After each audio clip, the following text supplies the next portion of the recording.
तो आपके पास कोई क्वेश्चन है जिसको सॉल्व करना है? हाँ जी, या ऐसे थ्योरी बता दूं? मतलब कहाँ दिक्कत है आपको, कहाँ दिक्कत है आपको? सर एक्चुअली क्वेश्चन में दिक्कत आई थी। क्वेश्चन कौन सा है? क्वेश्चन भेजिए। ओके सर, एक सेकंड।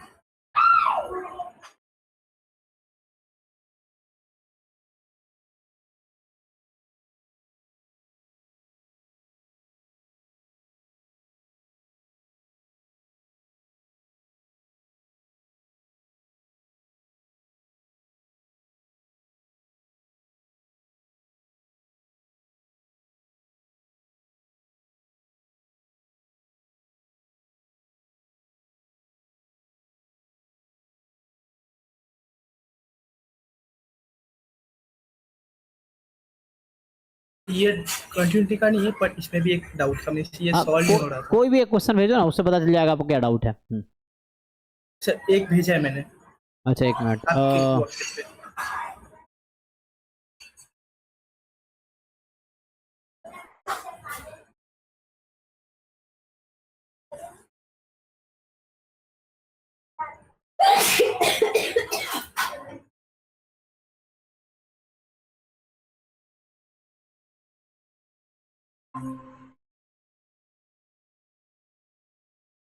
कहाँ भेजा आपने? सर आपके व्हाट्सएप पे भेजा है। अच्छा, तो इसमें इस क्वेश्चन में ये, सर अगर आप ये क्वेश्चन देखेंगे, ये इंटीग्रल का है ना, ये वाला। यस सर, हाँ ये है ना इंटीग्रल की प्रॉपर्टीज का क्वेश्चन है, बट ये ना सॉल्व नहीं हो रहा है मेरे। हाँ, मेरे को ये सॉल्व। पता है कि प्रॉपर्टी है।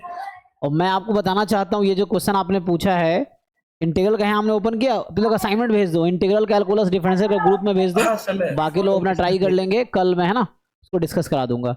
तो इंटीग्रल और डिफरेंशियल कैलकुलस का ग्रुप में आप शेयर कर दो असाइनमेंट।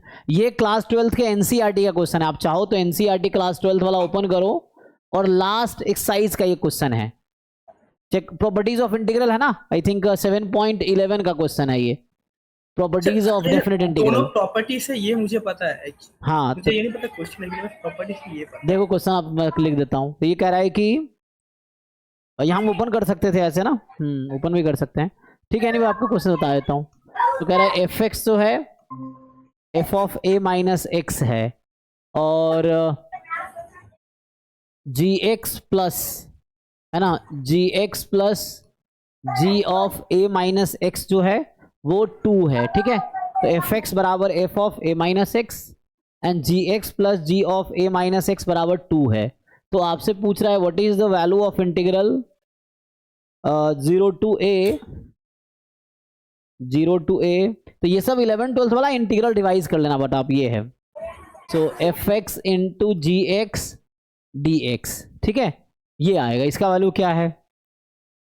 तो आपका, और फंक्शन 0 से a में डिफाइंड है, तो f x f a minus x g x plus this 2, ठीक है। तो मान लो ये इंटीग्रल आई है अभी के लिए, तो आपको प्रॉपर्टी पता है, जैसे 0 टू a इंटीग्रल है, तो इसको मैं लिख सकता हूं कि 0 टू a है ना, तो इसको हम क्या लिख सकते हैं, f of a minus x into g of a minus x d x, ऐसा लिख सकते हैं। यस ये सर। पता आपने, x की जगह a माइनस एक्स लिख सकते हैं, सेम ही वैल्यू रहेगी। अब इन दोनों, अच्छा ये तो इक्वल है एफ ऑफ एक्स के, तो इसको फिर से अगर लिखूंगा तो ये रिड्यूस हो जाएगा f x into g of a minus x d x. तो ये इक्वेशन 1 है और ये इक्वेशन 2 समझिए इसको आप, और इक्वेशन 1 और 2 को आप ऐड कर लीजिए तो क्या मिलेगा आपको। एडिंग इक्वेशन 1 एंड 2 क्या देगा आपको, ध्यान से देखिए। तो ये i और ये i तो मिलके क्या हो जाएगा आपका 2i। और अभी आप इस वाले पार्ट को इस वाले के साथ ऐड करो, क्योंकि ये सिंप्लीफाइड वर्जन है, तो इसको इसके साथ ऐड करो, तो ये हो जाएगा 0 टू a। तो यहाँ है एफ एक्स जी एक्स और यहाँ है एफ एक्स इंटू दिस, तो ऐड करेंगे तो f x into g x plus g of a minus x d x, ये आ जाएगा।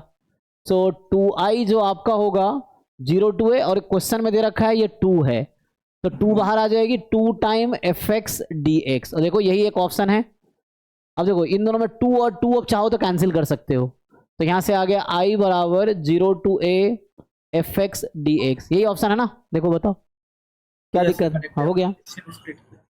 तो ये बस इस तरह के क्वेश्चंस अगर नहीं हो रहे हैं तो आप क्लास 11-12 का जो इंटीग्रल चैप्टर है प्रॉपर्टीज ऑफ इंटीग्रल उसको रिवाइज कीजिए, ठीक है। ऐसा प्रॉब्लम आता है ना कि मीन्स थोड़े से अपर लेवल करते करते हैं ना, फिर बेसिक वाले मीन्स क्लिक नहीं होते हैं कभी कभी। ठीक है, मैं एक बार ये थ्योरी रिवाइज करा देता हूँ, उसमें क्या है एक बार बस बता देता हूँ, है ना, ताकि ये रहेगा जिन लोगों को रिकॉर्डिंग देखेंगे तो उनको पता रहेगा, रिकॉर्डिंग ज़्यादा देखने वाले बच्चे ज़्यादा हैं। तो मेनली एक बार मैं जैसे बाकी टॉपिक रिवाइज करा इसको ऐसे रिवाइज करा देता हूँ। तो डिफरेंशियल कैलकुलस है ना, तो इसमें क्या limit continuity differentiability of function of 1 और 2 वेरिएबल, है ना। तो लिमिट क्या होता है, वैसे तो लिमिट निकालना आपने अभी जस्ट सीखा है ना, जैसे x tends to a f x मान लो बराबर a है, ये लिमिट को मैं डिफाइन कर रहा हूँ, ठीक है। तो जस्ट डिफाइनिंग लिमिट, तो यहाँ पे है कि इसका क्या मतलब है, लिमिट का मतलब क्या मैं बता रहा हूँ। तो इसका मीनिंग एक्चुअली ये है कि जब x की वैल्यू a के बहुत क्लोज होगी तो एफ एक्स की वैल्यू जो नंबर l है उसके बहुत, जो लिमिट बोलेंगे उसके क्लोज होगी।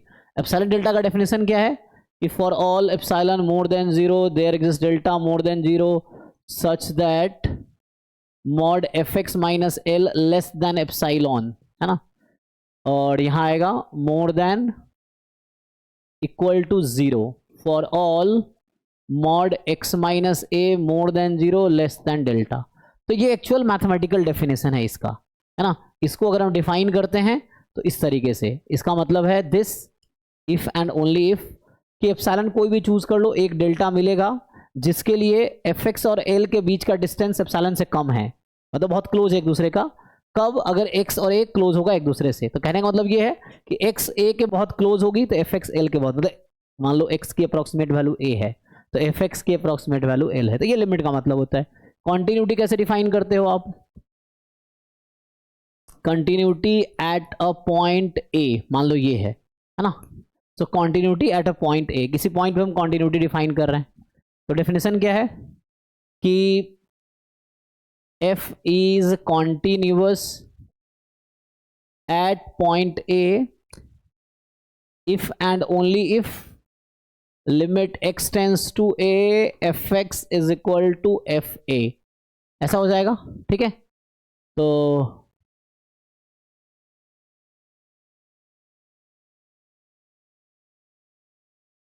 डिफरेंशियबिलिटी कैसे डिफाइन करते हो आप, अगर हम डिफाइन करें डिफरेंशियबिलिटी एंड डेरिवेटिव, तो इसमें ये होता है कि a function f is differentiable eight point a if and only if limit x tends to a f x minus f a upon x minus A exist, ये है। And इसी में क्या होता है, ये तो लिमिट एग्जिस्ट करेगी। And also if above limit exist then ये जो एफ डैश ए है जिसका एक्चुअल मतलब होगा limit x tends to a f of x minus fa upon x minus a, this is called derivative of function, this is called derivative, है ना, this is called derivative of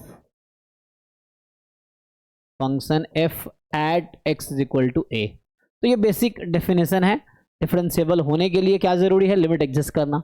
limit कब exist करती है, जब left hand limit is equal to right hand limit होगी। And ये derivative का definition है, ठीक है। तो बेसिकली बस मैं इंट्रोड्यूस कर रहा हूँ टॉपिक, है ना। तो ये 1 वेरिएबल का हो गया। अगर 2 वेरिएबल का डिफाइन करोगे तो सिमिलर ही है।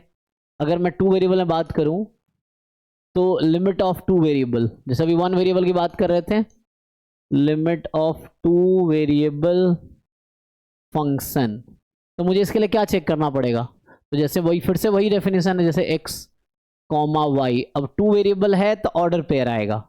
सो limit x y tends to, मान लो पॉइंट है a b, f of x comma y मान लो नंबर एल के इक्वल है for example. So limit f x y tends to a b is l. तो मतलब ये कह रहे हैं कि जब x y point a b के बहुत क्लोज होगा तो एफ एक्स वाई की वैल्यू लिमिट एल के बहुत क्लोज होगी। अब मैथमेटिकल डेफिनेशन देखेंगे तो ये होता है if and only if for all epsilon more than 0 there exists delta more than 0 such that, अब इन दोनों के बीच का डिफरेंस, तो ये डिफरेंस है f x y minus l less than epsilon more than equal to 0 whenever root under x minus a whole square y minus b whole square is less than delta more than 0। तो ये इसका definition है कि f x और l बहुत close होगा कब, अगर एक्स वाई के बीच का डिस्टेंस, मतलब पॉइंट एक्स वाई और पॉइंट ए बी के बीच का डिस्टेंस इस डेल्टा से कम होगा। तो ये थ्योरेटिकल है, इसकी जरूरत नहीं पड़ेगी, आप सीधा से लिमिट निकाल लो, उससे काम हो जाता है। ठीक है, उसके बाद कॉन्टिन्यूटी क्या होगा, तो कॉन्टिन्यूटी भी वैसे ही डिफाइन होगा, continuity of two variable function, है ना। तो continuity of two variable function, इसमें कोई फंक्शन है एफ एक्स वाई, मान लो f x y is continuous at point a comma b if and only if limit x y tends to a b is equal to f of a b, यही है। अच्छा, यहाँ पे क्या होगा, f x y, तो x y की limit निकालोगे ए बी पॉइंट पे तो वो एफ ए बी के इक्वल होना चाहिए। तो ये डेफिनेशन है कॉन्टिन्यूटी का। डिफरेंशिएबिलिटी कैसे डिफाइन करोगे, so differentiability of f x y at a b, तो ये हम अगर डिफाइन करेंगे तो जो फंक्शन है हम ऐसा बोलेंगे f x y is differentiable at point AB if and only if limit h comma k tends to 0 0। ठीक है, ये जो लिमिट है of the function f of a plus h b plus k minus f a b minus h time fx at ab minus k time fy at ab upon root under h square plus k square, this is equal to 0। तो अगर आपको दिखाना है कोई function differentiable है तो आपको ये दिखाना पड़ेगा कि इसकी लिमिट 0 आएगी। तो ये डिफरेंशिएबिलिटी दिखाने का तरीका है। अब यहाँ पे टू वेरिएबल फंक्शन है, फुल डेरिवेटिव नहीं होता, पार्शियल डेरिवेटिव होता है। तो जैसे यहाँ मैंने जो टर्म यूज किया f x a b f y a b, इसको बोलते हैं पार्शियल डेरिवेटिव। तो यहाँ आएगा पार्शियल डेरिवेटिव, है ना, ये हम डिफाइन करेंगे पार्शियल डेरिवेटिव। और पार्शियल डेरिवेटिव का क्या डेफिनेशन होगा, जैसे partial derivative of x with respect, है ना, एट पॉइंट ए बी, यहाँ बात करूँ del f upon del x at point a b, तो इसका डेफिनेशन होगा limit h tends to 0 f of a plus h minus f a upon h. आप y के रेस्पेक्ट में डिफरेंशिएट करोगे partially at point a b, तो ये क्या होगा, तो this is del f upon del y at a b, तो लिमिट k टेंस टू 0, एक मिनट, यहाँ पॉइंट सिंगल लिख दिया ना, मुझे कॉमा b भी तो लिखना पड़ेगा क्योंकि टू वेरिएबल फंक्शन है ना ये, तो b कहाँ गया, ठीक है, ये आ जाएगा। तो वैसे यहाँ पे f of a comma b f का बी प्लस है minus f a b on k, ठीक है। तो ये पार्शियल डेरिवेटिव का डेफिनेशन है with respect to x with respect to y, इस तरह से। तो ये डेफिनेशन हो गया। उसके बाद तो अभी मैंने ये डिस्कस किया कि limit continuity differentiability of one and to variable function. अब ये है कि भाई ये क्या होता है, रोल्स थ्योरम क्या है, व्हाट इज रोल्स थ्योरम, है ना। So what is definition of Rolle's theorem, ठीक है। तो रोल्स थ्योरम क्या है, बस रिवाइज करा दे रहा हूँ एक बारी, है ना।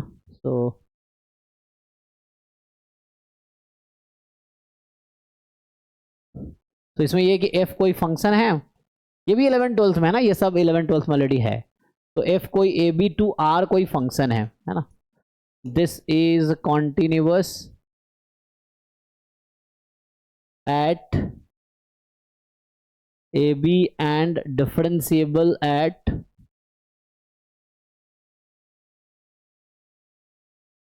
एट देन, अच्छा कुछ और कंडीशन भी है, such that and f a is equal to f b, then there exist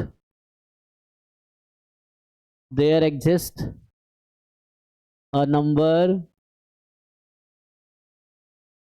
C in AB such that f dash C is equal to, अच्छा तो ये जीरो ही हो जाएगा है ना, ये इसी स्टेटमेंट मीन वैल्यू थ्योरम का होगा, मीन वैल्यू थ्योरम। बट वहाँ डिफरेंस क्या आएगा, सारी स्टोरी कॉमन रहेगी, बस डिफरेंस ये आएगा कि, है ना, तो यहाँ जैसे अगर मैं कॉपी कर लूँ तो बस थोड़ा चेंज आएगा इसमें, तो चेंज ये आएगा कि कॉन्टिन्यूअस डिफरेंशिएबल ये कंडीशन नहीं होगा, ठीक है, तो आगे होगा then there is point this, और ये चेंज आएगा यहाँ पे, तो यहाँ पे आ जाएगा f of b minus f of a upon b minus a, ठीक है, तो ये आप जानते हो already mean value theorem. Taylor's theorem में ये है कि you can write a polynomial, एक टेलर्स थ्योरम है, टेलर्स सीरीज एक्सपेंशन है ना, तो एक टेलर्स थ्योरम है, तो उसमें ये होता है कि you can write a function as a polynomial around a point. जैसे मैं बात करूं कि तो ये होता है कि एफ एक्स, मतलब f x is some infinitely या मतलब एन टाइम डिफरेंशिएबल फंक्शन, तो इसको आप ऐसा लिख सकते हो अराउंड पॉइंट ए, तो यू कैन राइट, लिखना चाहोगे तो अगर पॉइंट ए के अराउंड लिखना है तो एफ ए, यहाँ आ गया f dash a in upon 1 factorial x minus a, f double dash a upon 2 factorial x minus a whole square, ऐसे ही एफ मान लो n minus 1th derivative and at point a upon n minus 1 factorial x minus a की power n minus 1 plus r n, तो r n को बोलते हैं reminder term, ठीक है, ये एरर टर्म है, तो ये रिमाइंडर टर्म होता है, तो टेलर्स थ्योरम। इसको दूसरे तरीके से ऐसा भी लिख सकते हो कि a of this can be written as f a plus f dash a upon 1 factorial into h f double dash a upon 2 factorial into h square f n minus 1 a upon n minus 1 factorial h की power n minus 1 plus r n, ऐसा आ जाएगा, ठीक है, तो इस तरह से है। तो ये टेलर्स थ्योरम है जिसमें क्या है, एज अ पॉलिनोमियल हमने n माइनस 1 डिग्री, आर एन जो होगा n डिग्री का टर्म होगा, तो वो रिमाइंडर टर्म है ना, Cauchy form of remainder, Lagrange form of remainder, इस तरह से आता है। और टेलर्स सीरीज एक्सपेंशन क्या होता है, तो टेलर्स थ्योरम था। टेलर सीरीज एक्सपेंशन ये होता है, सीरीज एक्सपेंशन देखो पॉलिनोमियल क्या होता है, फाइनाइट टर्म को, पॉलिनोमियल में फाइनाइट टर्म्स होता है, सीरीज में इनफाइनाइट टर्म्स होता है, तो बस ये होगा कि ये जो टर्म्स है आगे जाती रहेंगी, तो है ना, तो ये आपका टर्म आगे इन्फिनाइट टर्म तक, तो कोई फंक्शन इन्फिनाइटली मेनी डिफरेंशिएबल है, तो टेलर सीरीज एक्सपेंशन कहता है कि you can write a function as, तो you can write a function as this, तो इसमें बस डिफरेंस क्या है, डिफरेंस ये है कि वो पॉलिनोमियल है, मैं थोड़े अजम्पशंस नहीं लिख रहा हूँ क्योंकि टाइम कम है इसीलिए, तो ये बस चलता रहेगा इन्फिनाइट तक। अब यहाँ डोमेन ऑफ कन्वर्जेंस भी होता है कि जरूर नहीं हर पॉइंट पे ऐसा लिख पाएंगे, कुछ डोमेन है जिसके अराउंड आप ऐसा लिख पाओगे, ठीक है, तो ये टेलर्स थ्योरम है, टेलर सीरीज एक्सपेंशन है।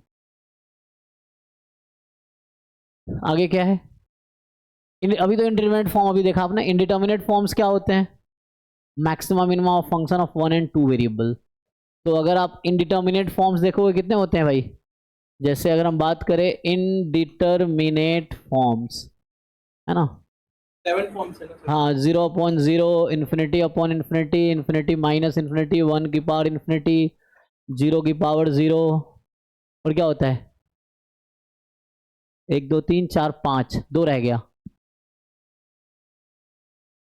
इन्फिनिटी की पावर 0 और नेक्स्ट क्या होगा, सोच के बताओ, what is the next indeterminate form,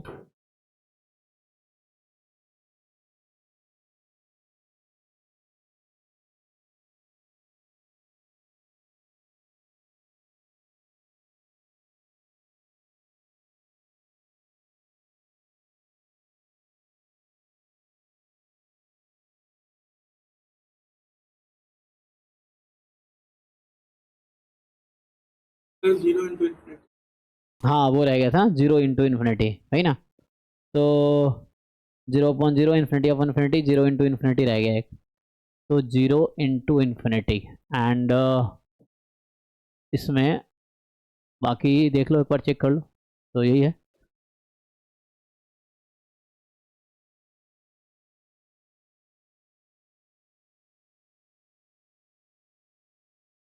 ठीक है, तो ये है, मतलब लिमिट में ये आंसर एक्सेप्टेबल नहीं है, तो आपको फर्दर सिंप्लीफाई करना पड़ेगा, है ना।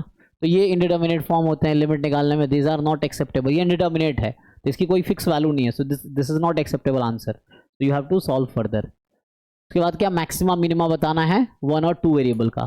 तो 1 वेरिएबल में तो 2 रूल है ना।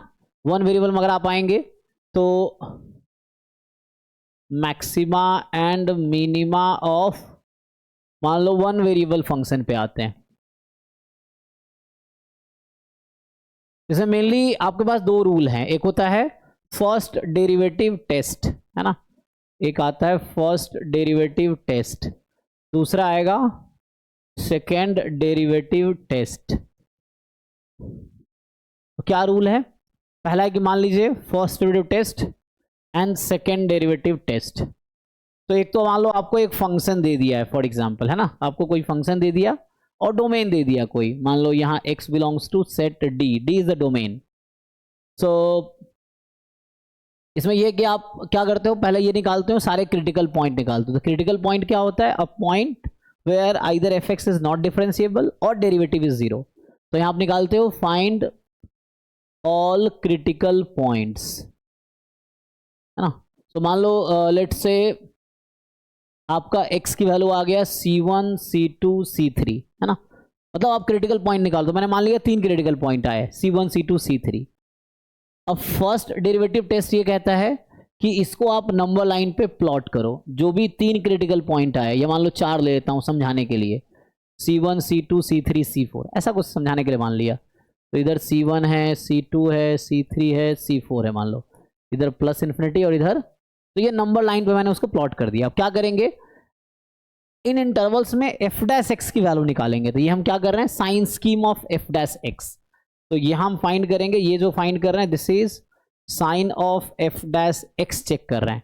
तो मान लो इधर नेगेटिव है, इधर भी नेगेटिव, यहाँ पॉजिटिव यहाँ नेगेटिव, मान लो ऐसा है, और इधर भी फिर नेगेटिव आ गया पॉजिटिव आ गया, फॉर एग्जांपल मान लो प्लस प्लस फिर माइनस हो गया, लेट से ऐसा मान लो, चलो अभी समझाने के लिए, नेगेटिव नेगेटिव नेगेटिव से positive positive positive positive negative, ऐसा हो गया। तो हो क्या रहा है, C1 पॉइंट पे एफ डैश एक्स क्या कर रहा है, at C1 f dash x changes is sign, ये sign of f dash x बता रहा हूं कि माइनस इन्फिनिटी से C1 में एफ डैश एक्स नेगेटिव है, तो एंड C1 से C2 में एफ डैश एक्स नेगेटिव है, C2 से C3 में एफ डैश एक्स पॉजिटिव है, C3 से C4 में एफ डैश एक्स पॉजिटिव है, C4 से इन्फिनिटी नेगेटिव है। तो जिन पॉइंट पे दोनों साइड साइन सेम है तो उसको बोलेंगे पॉइंट ऑफ इन्फ्लेक्शन, मतलब नाइदर मैक्सिमा नॉर मिनिमा। तो यहाँ जो आप C1 देखो और C3 देखो, तो ये जो C1 and C3 are point of inflection, inflection मतलब है नाइदर मैक्सिमा नॉर मिनिमा, है ना, इसका मतलब हुआ नाइदर मैक्सिमा नॉर मिनिमा, ठीक है, इसका ये इन्फ्लेक्शन पॉइंट का मतलब ये है। तो यहां जो है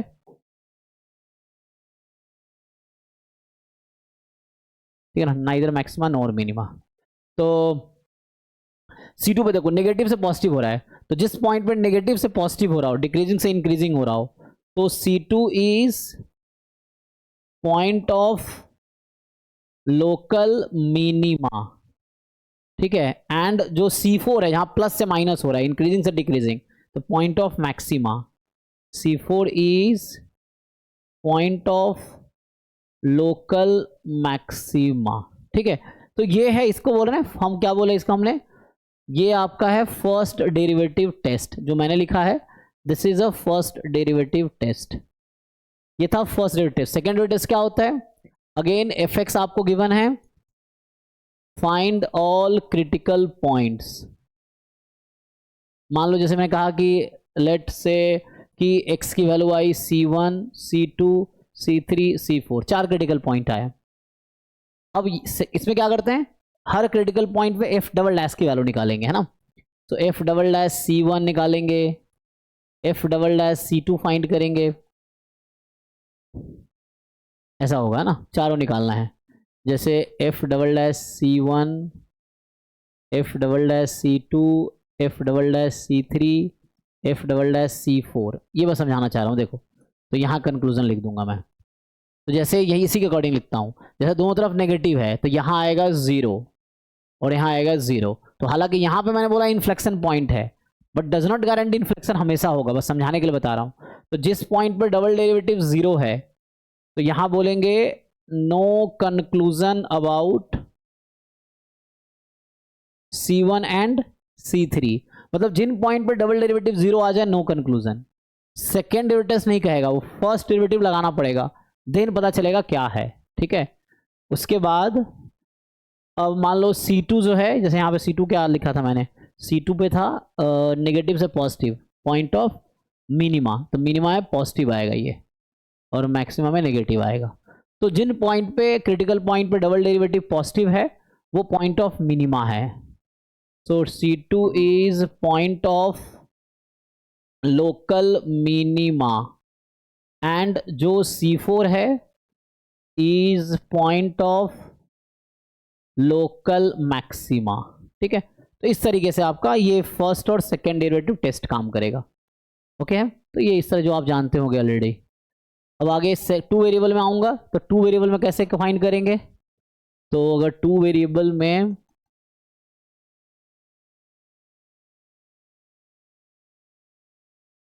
मान लो इस तरह से, so maxima minima of f x y, 2 variable function. तो इसमें क्या करते हैं, आपको एफ एक्स वाई दे रखा होता है, ये गिवन रहेगा। आप पार्शियल डेरिवेटिव निकालो, एक्स के रेस्पेक्ट में 0 पुट कर दो, पार्शियल डेरिवेटिव निकालो वाई के रेस्पेक्ट में 0 पुट कर दो। तो यहाँ से कुछ वैल्यू एक्स वाई की निकलेगी, है ना। तो वो आपको देखना है। जैसे मान लो अभी के लिए कोई भी पॉइंट आएगा, मान लो A1 B1 for example A2 B2, ऐसा कुछ, है ना। इस तरीके से जितने भी क्रिटिकल पॉइंट आएंगे वो डिपेंड करेगा, आपको निकालो क्रिटिकल पॉइंट। तो ये क्रिटिकल पॉइंट्स हैं, एंड देन क्या करोगे इसके बाद, इसके बाद आप निकालोगे आर एस टी। सो आर एस टी क्या है, एफ एक्स एक्स, जो भी क्रिटिकल पॉइंट, मान लो अभी समझाने के लिए मैं बोल दूं क्रिटिकल पॉइंट एक ही ले लेता हूं, ए बी है फॉर एग्जांपल। तो आप ए बी पे ये निकालोगे, f x y a b पे ये फाइंड करोगे, f y y a b point पे ये फाइंड करोगे, है ना। So will find this. उसके बाद क्या करोगे, अब साइन देखेंगे, तो इसमें केसेस हैं। पहला केस है कि अगर r t minus s square निकालोगे, डिस्क्रिमिनांट बोलते हैं इसको, है ना। तो डिस्क्रिमिनांट तो आएगा, मान लो डी है r t minus s square. तो अगर आर टी माइनस स्क्वायर 0 आ गया तो जो पॉइंट है a b is saddle point. Saddle point मतलब नाइदर मैक्सिमा नॉर मिनिमा, तो ये है saddle point. Saddle point, saddle point का मतलब नाइदर मैक्सिमा नॉर मिनिमा।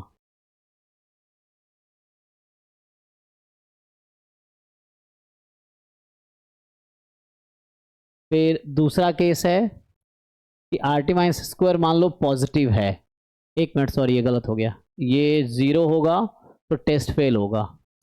तो नेगेटिव है तो सैडल पॉइंट, ठीक है। नेगेटिव पे saddle point, are t minus square negative होना चाहिए तो सैडल पॉइंट है। पॉजिटिव है एंड आर भी पॉजिटिव है, ठीक है। तो उस केस में क्या होगा, जो ए बी है दिस इज पॉइंट ऑफ, क्या होता है आर पॉजिटिव है तो मैक्सिमा या मिनिमा, याद है।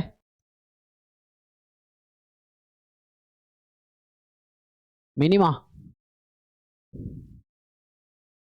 तो मिनिमा होगा, डबल आर पॉजिटिव है ना, तो आर पॉजिटिव है तो मिनिमा होगा। एंड पर चेक करो, यस सर, पॉजिटिव होगा। पॉजिटिव है मिनिमा या मैक्सिमा।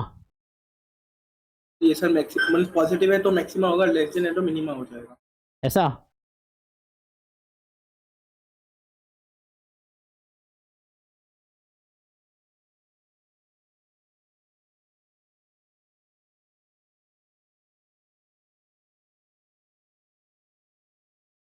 मतलब क्रॉस चेक कर लेता हूँ जैसा, क्योंकि सर ये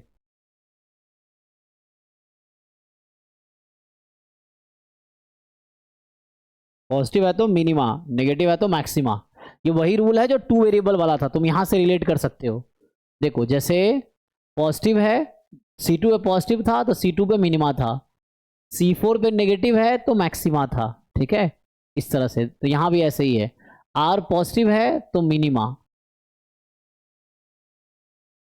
RT माई स्क्वायर पॉजिटिव है एंड R नेगेटिव है, तो AB is point of local maxima, ठीक है। एंड चौथा हो गया RT माइनस स्क्वायर 0 हो गया, तो ये आएगा नो कंक्लूजन, बिल्कुल वैसे ही जैसे यहाँ था नो कंक्लूजन, तो सेम तरीके से नो कंक्लूजन। इसको ठीक से याद रखना होगा, मतलब कुछ नहीं कह सकते, मैक्सिमम मिनिमा कुछ भी हो सकता है। तो ये हो गया मैक्सिमम मिनिमा 2 वेरिएबल फंक्शन का, ठीक है। तो इसके बाद आता है इंटीग्रल कैलकुलस। अगर इसमें बात करें तो इसका देख लेते हैं। हाँ, डिफरेंशिएशन का 2 क्वेश्चन था, करवा सकते हैं क्या? ये सभी खत्म हुआ है ना? इसको पहले खत्म करा देता हूँ फिर देखते हैं, है ना। ओके। तो fundamental theorem of integral calculus ये क्या कहता है? सिंपली फंडामेंटल थ्योरम ये कहता है कि जो fundamental theorem of integral calculus का है, तुम्हारे पास क्वेश्चन है जो करवाने हैं? यस सर है। हाँ भेजो, फिर उसको ग्रुप में भेजो, उससे बाकी लोग देखें ना।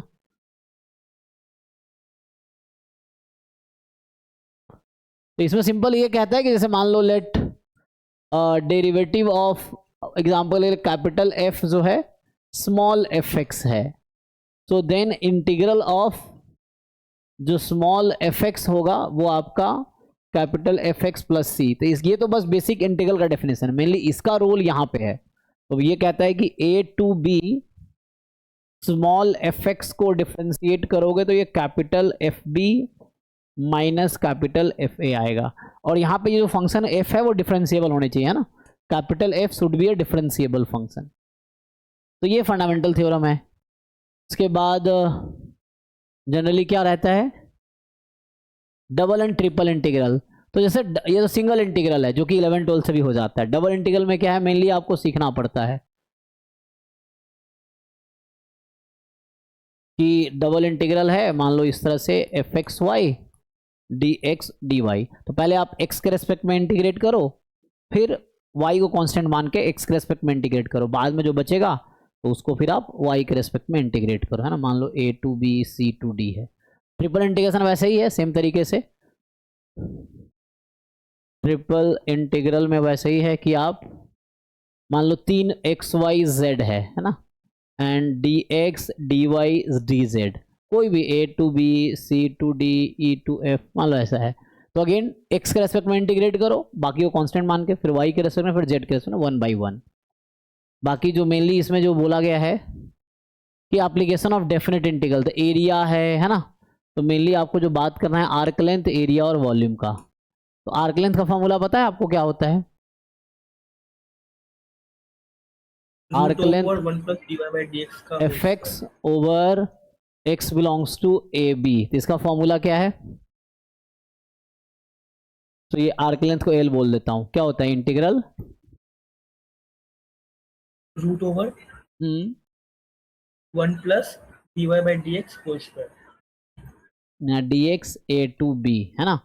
ऐसे ही दूसरे तरीके से भी कर सकते हो, अगर मान लो कोई वैसा रहा y के टर्म में इसी को लिखना है तो ये आ जाएगा dx अपॉन dy का होल स्क्वायर प्लस 1 dy, ये भी लिख सकते हो। कभी पैरामेट्रिक फॉर्म में भी रहता है, तो पैरामेट्रिक फॉर्म में आपको ऐसा फॉर्मूला दिखेगा dx upon dt whole square dy upon dt whole square dt। तो तीनों फॉर्मूला है, ठीक है। एरिया तो आपने ऑलरेडी पढ़ा हुआ है 11 12 में, लोअर क्लास में, नहीं तो सीधा एरिया ऐसे double integration dx dy over a, है ना, एरिया ऑफ रीजन ए, ये फॉर्मूला है। से वॉल्यूम ऑफ कोई सॉलिड है मान लो S, तो ये ट्रिपल इंटीग्रेशन ओवर S, आपको बस करना है dx dy dz। तो बेसिक ये फॉर्मूला हो गया आपका, अब इस पे काम करना है, ठीक है ना। तो मोर और लेस यही है जितनी ज़रूरत है। तो रफली बस मैंने एक बार ऐसे ही बता दिया। अब बताओ तुम्हारा जो क्वेश्चन है उस पर आते हैं। तो क्या क्वेश्चन इसके थ्रू ये हुआ कि मैंने एक बार पूरा syllabus summary kind of discuss कर लिया, ये है शुरू से अभी तक। अब क्वेश्चन आप भेजो, बताओ। सर वो पीडीएफ भेजिए ग्रुप में। कौन सा? पीडीएफ नहीं क्वेश्चन। ग्रुप में भेजे हैं? हाँ सर। अरे मैं कह रहा हूँ अभिमन्यु वाले बैच में डिफरेंशियल का भेजे हो, इंटीग्रल एक साथ ही है दोनों? हाँ अच्छा, सर, एक ही है। ठीक है तो ओके ओके। ये 24-25 वाला नहीं है? 25 वाला भी होगा। 25 वाला मैंने पहले भेजे होंगे।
आप बताइए, इसमें डाउट, क्वेश्चन नंबर बताइए कौन सा डाउट है।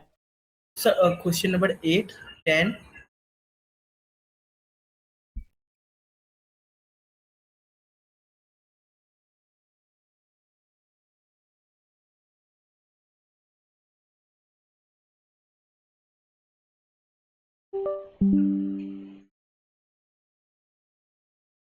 ये 25 वाला अभिमन्यु बैच में पीछे जाके देखोगे ना, होगा।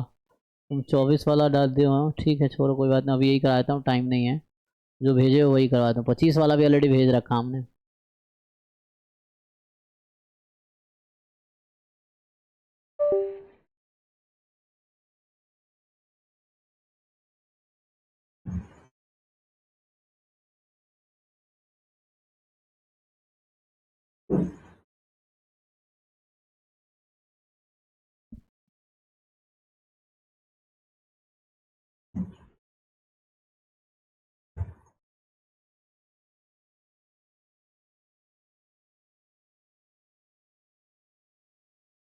बोलो क्वेश्चन नंबर बोलो। Question number 8 sir.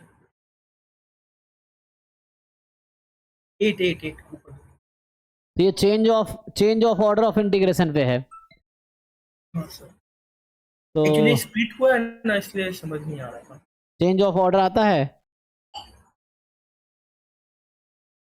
पूरा नहीं आता है। इट्स लाइक कुछ क्वेश्चंस होते हैं, कुछ नहीं होते हैं।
तो इसमें जो है आप इसको change of order of integration लगाओ, इसमें कोई दिक्कत नहीं है।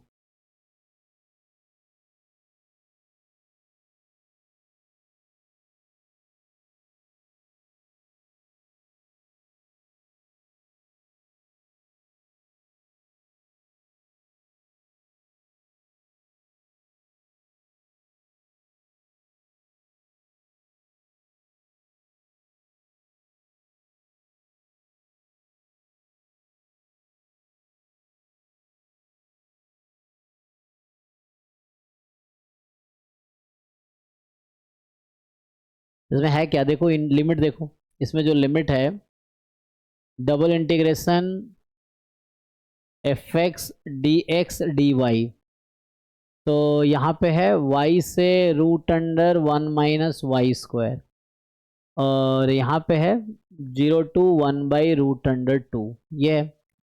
तो इसको फिर आप क्या करोगे, ब्रेक करो। तो काम करता हूँ,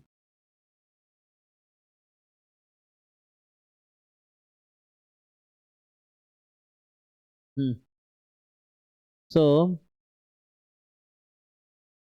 इसमें क्या है ध्यान से देखो, तो जो x की वैल्यू है वो y से लेके रूट अंडर 1 - y² तक है। तो यहाँ दो कर्व है, एक है y बराबर x ये वाला, और एक ये कर्व है x is equal to root under 1 - y²।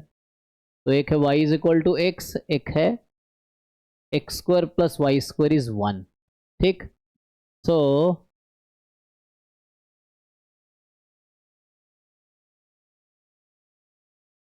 तो ग्राफ बना लो। तो मान लो रफली ये सर्कल अगर बनाएं समझाने के, ये x² + y² 1 है ना, मान लो ये सर्कल है, और y बराबर x ये है। तो ये हो गया y बराबर x, एंड ये एक्चुअली पॉजिटिव था, तो x सिर्फ सेमी सर्कल था एक्चुअली, आप देखोगे सिर्फ राइट में था। तो ये कौन सा पॉइंट है, तो इन दोनों को जरा सॉल्व करो, इंटरसेक्शन पॉइंट निकालो। तो 2x² इज 1, तो x आएगा 1 - √2 एंड y भी आएगा ±1/√2। तो ये पॉइंट है 1/√2 है ये, ठीक है। ये पॉइंट का कोऑर्डिनेट देखोगे तो 1/√2, 1/√2। रीजन सेलेक्ट करो, तो x है 0 से 1/√2 और y सॉरी x है, x बराबर y से लेके, अच्छा ये है y था ना, हाँ 1/√2, तो ये भी 1/√2 ही है, ठीक है।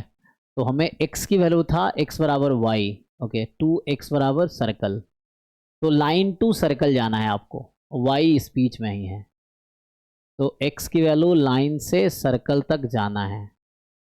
तो ये रीज़न है, x बराबर y और x बराबर दिस। अब तुम इसको क्या करो, y ये है, अब इसमें ऑर्डर चेंज करना है, change of order of integration में आओगे आप, तो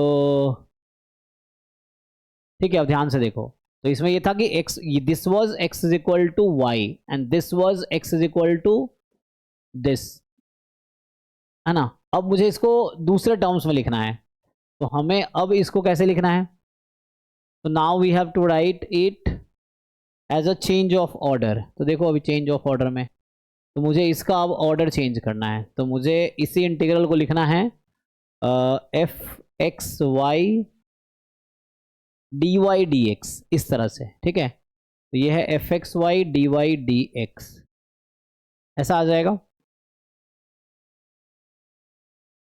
तो dy dx,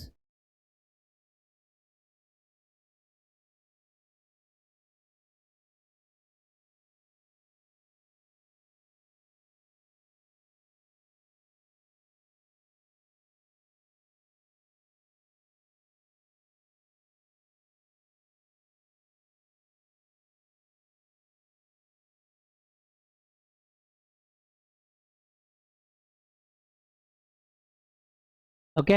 अब देखो लिमिट क्या लोगे, पहले y की लिमिट लेनी पड़ेगी हमें, so we have to first take limit of y।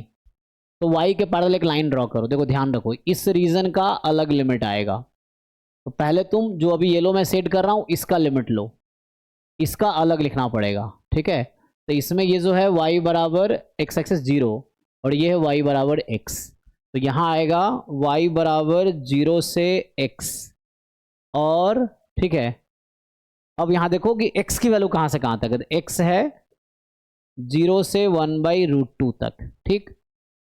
सिर्फ ये हुआ। अब अगला पोर्शन तो मैं दूसरे कलर से मैं सेट करके बताता हूँ।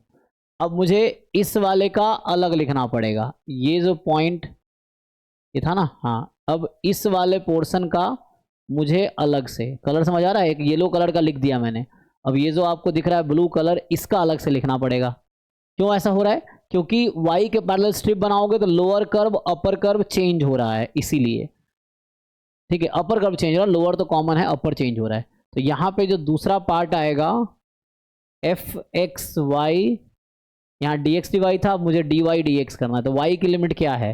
तो यहाँ तो y बराबर 0 ही है, और ऊपर में सर्कल आ गया, तो यहाँ y कितना है, √1 - x² हो जाएगा। तो √1 - x², और x की वैल्यू हो जाएगी, x है 1/√2 से लेके कहाँ तक, ये तो 1 है ना, 1 तक। तो 1/√2 से लेके 1 तक। ये आंसर देखो कौन सा ऑप्शन है, कोई ऑप्शन है या डी आ रहा है क्या? तो डी दिख रहा है मुझे, चेक कर लो एक बार तुम, कुछ डाउट है तो पूछो। तो मेनली तुम्हें ब्रेक करना होता है। पहले ये था सिंगल स्ट्रिप था, तो एक काम हो गया था, पहले जब dx dy है तो सिंगल स्ट्रिप में ही पूरा रीजन कवर हो गया था ना। इसके लिए बहुत सारे क्वेश्चन प्रैक्टिस करने होंगे, जैसे CUT का कर रहे हो, CUT का कर लो, जैम का कर लो, गेट का कर लो, तो हो जाएगा, है ना। थोड़ा टफ है ये। हाँ टफ है तो प्रैक्टिस करो, आसान हो जाएगा। टफ है इसलिए क्योंकि आपने वर्क नहीं किया, इसमें मेहनत नहीं किया, इसलिए आपको टफ लग रहा है। आप बहुत सारे क्वेश्चन प्रैक्टिस कर लोगे, सब आसान हो जाएगा। तो उसके लिए आपको शुरू से ऐसे क्वेश्चन प्रैक्टिस करते हैं ना, जब आप तैयारी शुरू किए थे तब से। अब एग्जाम परसों है, आज आप कह रहे हो टफ है, तो ये चीज़ आपको 2 महीने पहले टफ लगना चाहिए था, ताकि मतलब उस पर काम करके आप आसान बना लेते। ऐसे क्वेश्चन तुम 50 क्वेश्चन सॉल्व कर लो, देखो कैसे आसान हो जाता है। एनीवे चलो कल आगे मिलते हैं। तो जो भी डाउट्स रहेगा तो मेनली सर बस एक लास्ट, एक वो ये इसी PDF में है ना, बस एक क्वेश्चन, बोलो। क्वेश्चन नंबर सिर्फ 14।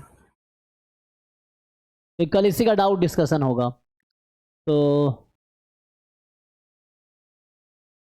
14 क्या, जस्ट लिमिट निकालना है तुम्हें, इसका मतलब लिमिट निकालना नहीं आता है इस क्वेश्चन में। सर ये मैं स्टार्टिंग में पूछना चाह रहा था, मेरे को इसमें टफ पड़ रहा था। तो इसमें है, ये फंक्शन है, बोल रहा है कि लैम्डा क्या होगा ताकि ये फंक्शन कॉन्टिन्यूअस हो। तो कॉन्टिन्यूअस मतलब f(0, 0) बराबर limit x tends to xy, है ना। तो xy टेंस टू 0, 0 fxy, तो ये फंक्शन तुम्हारा क्या है, 3x² + y² upon √9x² + 3y² + 1, इतना रूट है, बाहर में फिर -1 है। तो अभी अगर xy को 0 रखोगे 0/0 आएगा, है ना। और ये आपके क्वेश्चन में f(0, 0) लैम्बडा है, तो मतलब इसको लैम्बडा इज इक्वल टू, अब ये लिमिट निकालनी है। तो जब भी इस तरह केस हो ना, माइनस समथिंग है, तो कॉन्जुगेट से मल्टीप्लाई कर लो। कॉन्जुगेट समझ आता है, बीच में प्लस करके ऊपर नीचे मल्टीप्लाई कर दो। हाँ तो मल्टीप्लाई करो, कितना आएगा बताओ, इसके कॉन्जुगेट से मल्टीप्लाई करो। सो 3x² + y², इसका जो कॉन्जुगेट है 9x² + 3y² + 1 प्लस दिस, और डिनोमिनेटर में कॉन्जुगेट मल्टीप्लाई करोगे तो a - b a + b लग जाएगा, तो a² - b², ठीक है। तो ये कैंसिल हो जाएगा, और सिंप्लीफाई करो इसको, तो इससे ये 3 टाइम में कैंसिल हो जाएगा। तो फाइनली लैम्बडा की वैल्यू को, पहले ये 1 वाला -1 खत्म हो गया, फिर इससे 3 टाइम में ये कैंसिल हो गया। अब इसमें xy को 0 रख दो, तो 0 रखोगे तो आ जाएगा 1 + 1/3, 2/3 इसका आंसर है, बताओ। जस्ट कॉन्जुगेट से मल्टीप्लाई किया, हो गया। थैंक यू सर, मैं कब से यही मीन ये क्लिक ही नहीं हो रहा था। कोई नहीं, ऐसे सारे PYQ सॉल्व कर लो, यूनिट वाइज और, है ना, फुल लेंथ दोनों। यस सर, एक्चुअली ये सब है ना, मीन्स ऐसे ही सेम क्वेश्चन बहुत सारे रिपीटेड है, तो बस ये क्लिक हो गया तो बाकी भी हो जाएंगे। ठीक है, तो कल आगे डाउट डिस्कस करेंगे। सिलेबस हमने CUT कैसे करा दिया पूरा, और मतलब briefly summary kind of, and then PYQ आपको करके कंप्लीट कर लेना है। जो डाउट है वो डिस्कस करना, तो कल डाउट क्लास होगी, है ना। ठीक है, थैंक यू।